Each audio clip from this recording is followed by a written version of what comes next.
It look like Bria Hartley just got instant karma, bro. She out for the season. I'm here to tell you the most dirtiest player in the WNBA contract has been written, bro. And I'm here to tell you she's out for the season. Yes, you heard me correctly. Yeah, man, Bria Hartley.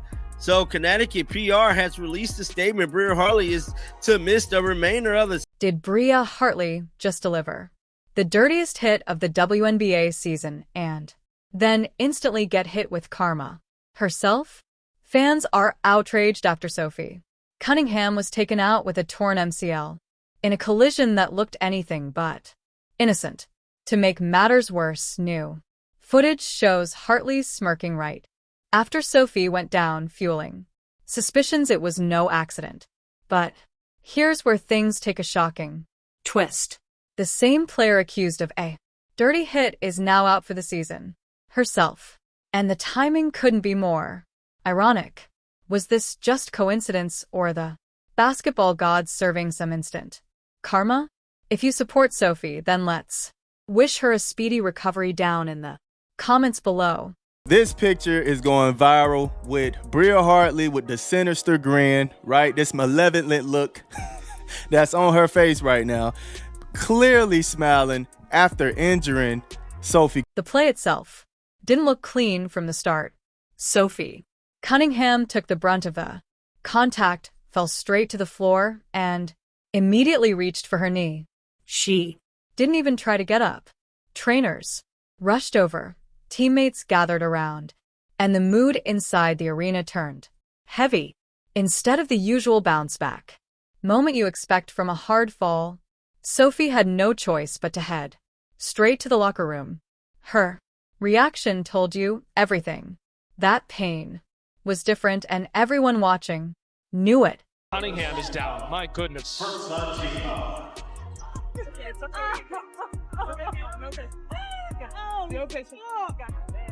Timeout. Should be.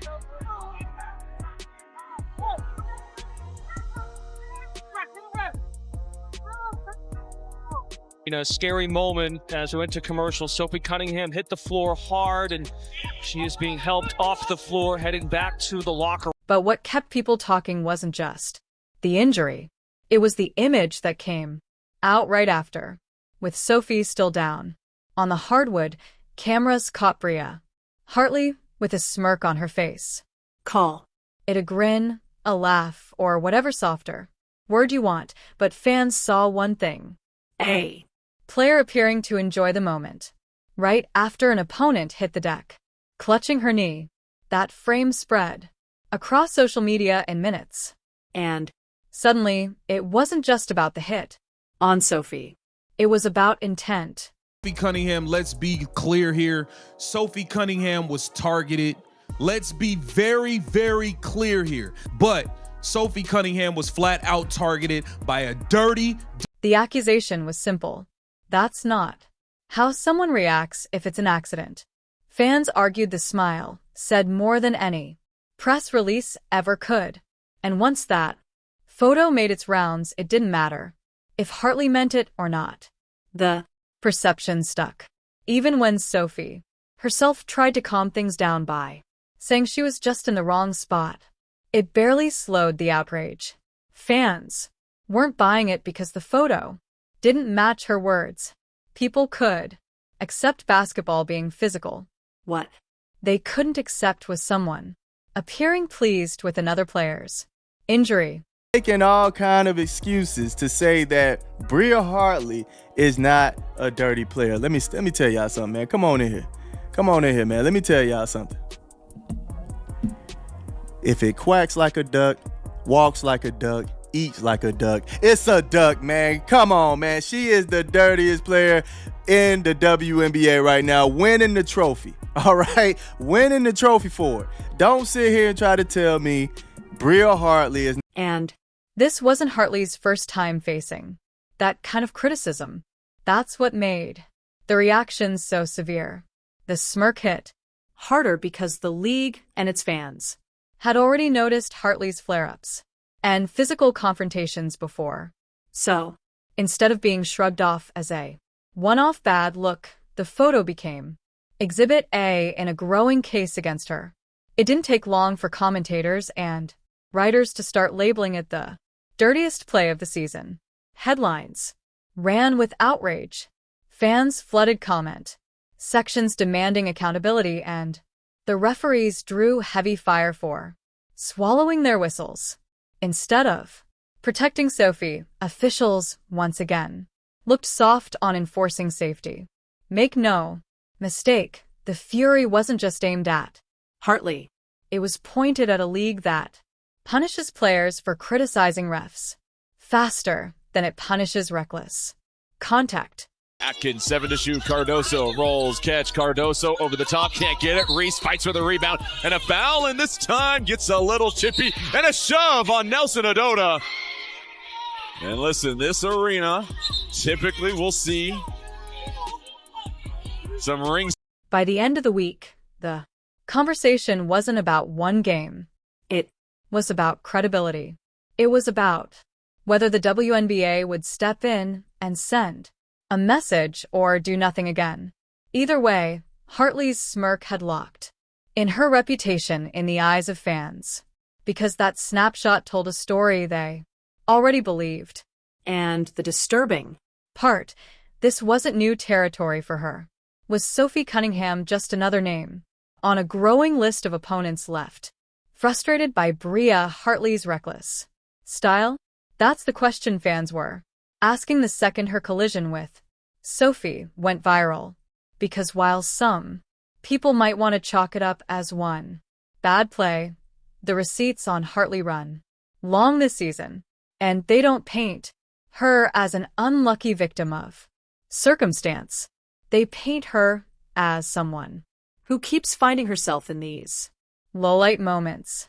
Put this up about an hour ago. He said to all of those defending Bria Hartley, look at what she liked on Instagram. Emo, she's the dirtiest player in the league and should be kicked out. Most recently, Sophie Cunningham has been hurt with the knee tear and is out for the season. Look at this. Look at this. Now, Bria is the definition of consistency. Now, this is her liking this. This is her liking this post. Y'all see that? Breezy, 1414, and others. Bria is the definition. She's liking this post. Look at this. Death taxes and Bria Hartley always being at the scene of the crime. Now, that's her choke slamming. Take the dust up with Angel Ree earlier in the year. It wasn't just typical post-play. Fans called out Hartley for grabbing Reese's hair in the middle of a rebound battle. You don't confuse a swipe for a fistful of braids, and Reese's reaction showed how blatant it looked.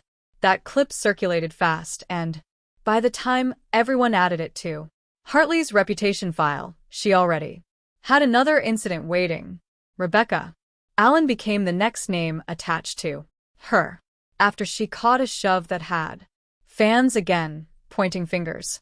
None of those moments got major punishment, but when you stack them up together, it's easy to see how people started building the case that Sophie Cunningham was never going to be the last.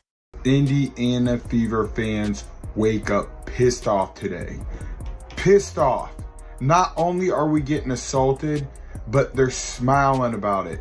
This is the 6th time they've smiled, laughed, and cheered on our Indiana Fever players getting assaulted, getting injured. And it pisses. And this is where it hit the boiling point. Fans weren't seeing isolated accidents anymore. They were seeing a pattern. And patterns changed the story. By the time Sophie was down clutching her knee, Hartley's leftovers were already scattered through the season. That made it nearly impossible for anyone to believe the smirk was just a bad look caught at a bad time. People remembered the Reese hair pull, the contact with Allen, and now a collision that shelled one of the toughest players. Maybe you should focus her sister. Maybe you should focus less on fining players for commenting on your poor officiating and more about hiring officials that are capable to call a consistent game and protect your athletes. Pathetic. Praying for you. The only good thing positive surrounding Sophie Cunningham come out of this game, she looked in good spirits. The anger only exploded further because officials seemed blind to it all. Fans blasted referees for letting hard contact slide one game, then calling ticky-tack fouls the next. There was no standard. That inconsistency is what fueled the narrative that referees were complicit, allowing Connecticut's physical play to go unchecked while players like Sophie took the hits. Then, you add in the fact that Sophie herself was fined earlier this season for criticizing those same referees, while Hartley faced no consequences after targeting players repeatedly. For a lot of fans, that double standard was impossible to ignore. Even Sophie's own Bria Hartley deserves zero benefit of the doubt. And Sophie Cunningham's family not too happy. I believe this is Mama C. Hartley is a disgruntled player having trouble everywhere she goes. She's plain mean and plays out of control. Looked out of control. That's why talk of suspension started. Almost immediately online, fans pointed to other cases where reckless plays drew discipline and they demanded Hartley face the same treatment. They had already placed Hartley in the dirty player box, painted the league as corrupt, and seen Sophie as the one left sacrificed. But before the WNBA even had a chance to make a ruling, things took an unexpected turn. It's stated Connecticut Sun guard Bria Hartley will miss the remainder of the season due to a meniscus tear in her right knee. Injury sustained during team practice. You got hurt at practice? Hartley is expected to make a full recovery. So you mean to tell me her own team hurt her? Oh my God. Her own team hurt her? Oh man. Oh dog, this is funny as hell. I should laugh, but damn dog, how your own team hurt you, bro. Hartley is expected to make a full recovery. Additional updates will be per. Fans were ready for the league to step in with some kind of punishment. Suspension chatter was everywhere, and the outcry was loud enough that most assumed the WNBA would be forced to respond. But then, out of nowhere, an announcement completely shifted the narrative. The Connecticut Sun confirmed that Bria Hartley won't play another game this season, not because of disciplinary action, but because of a right knee meniscus tear that immediately ended her year. The timing couldn't have been more uncanny. Like, I was like, Bria and I are super cool, and like, she would never try to hurt me, because there are some girls that I think might, but she wouldn't do that. And so I have nothing but. Well, Sophie, I got news for you. The universe thought otherwise. The universe thought otherwise. They got her ass up out of here, bro. Damn. Which they weren't going to the playoffs anyways, but man, karma's a ish. I just got to keep it real, bro. I mean, this is every. The parallels were obvious, and fans wasted no time connecting the dots. Sophie Cunningham had just been ruled out with a torn MCL, a gut punch for a fever team that already felt like they'd taken too many hits this season.